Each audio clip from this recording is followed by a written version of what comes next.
अस्सलामुअलैकुम वरहमतुल्लाहि वबरकातुहू। मैं हूँ मुसन्निफ़ा मरियम और आप देख रहे हैं मेरी स्टोरी का 5वां एपिसोड, वो महलों का बादशाह।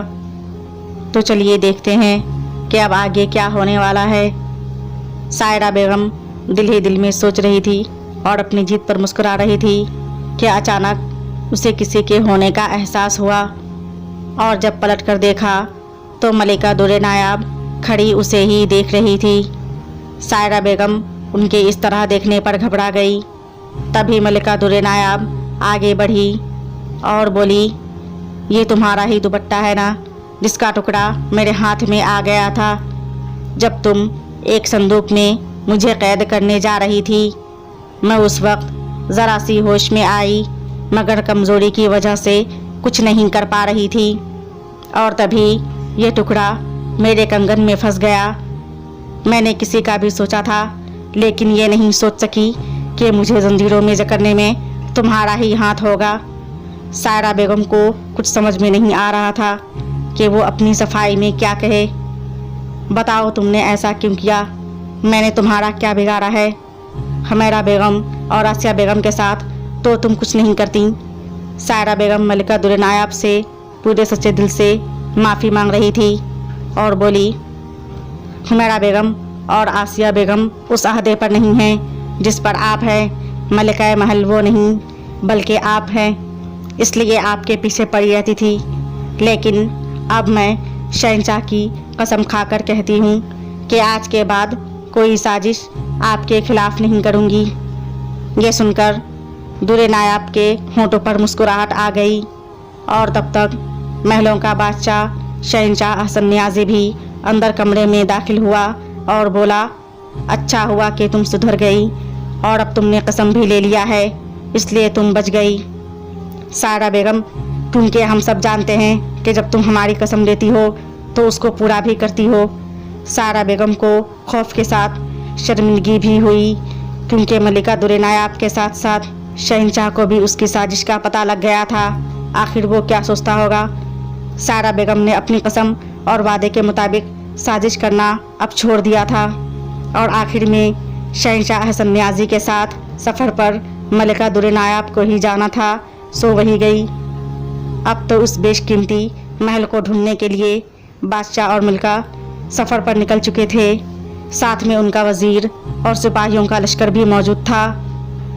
अभी कुछ ही दूर का सफ़र तय होने पाया था कि कौवे का एक झुरमुट उन्हें नज़र आया जो घेरा बांधे घूम रहे थे। हसन नियाज़ी ने सिपाहियों को हुक्म दिया कि काफ़िला जल्दी आगे बढ़ाया जाए। इस तिलिस्मी किताब के नक्शे के मुताबिक वज़ीर ने काफ़िला आगे बढ़ाना चाहा, मगर उस कौवे का झुरमुट फिर उनके सरों पर आ पहुंचा। ज़हीन मलिका दुर्रे नायाब इस मंज़र को देखकर समझ गई कि ज़रूर कोई ना कोई बात है और बादशाह से बोली, ये तिलिस्मी रास्ते हैं, तिलिस्मी गलियां हैं और तिलिस्मी मकाम हैं। हर कदम पर हमें सोच समझकर उठाना पड़ेगा। तभी कौवे के झुरमुट में से आवाज़ आई, ऐ शहंशाह हसन नियाज़ी, आओ हम तुम्हें रास्ता दिखाने में मदद करते हैं। शहंशाह ने ना समझने वाली निगाह से मलिका दुर्रे नायाब और फिर वज़ीर को देखा। मलिका ने कहा, मैंने पहले ही कहा था कि ये तिलिस्मी रास्ते हैं, चलिए इनके बताए हुए रास्ते पर चलते हैं। और इस तरह शहंशाह हसन नियाज़ी का काफ़िला उनके बताए हुए रास्ते पर चल पड़ा।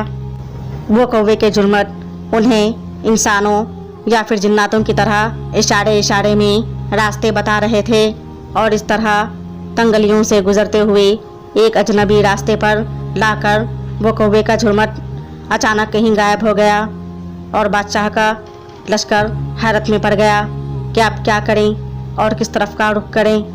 मलिका ने वज़ीर से कहा, आप इस तिलिस्मी किताब की मदद से ही आगे बढ़ें, बाकी जो होगा वो देखा जाएगा।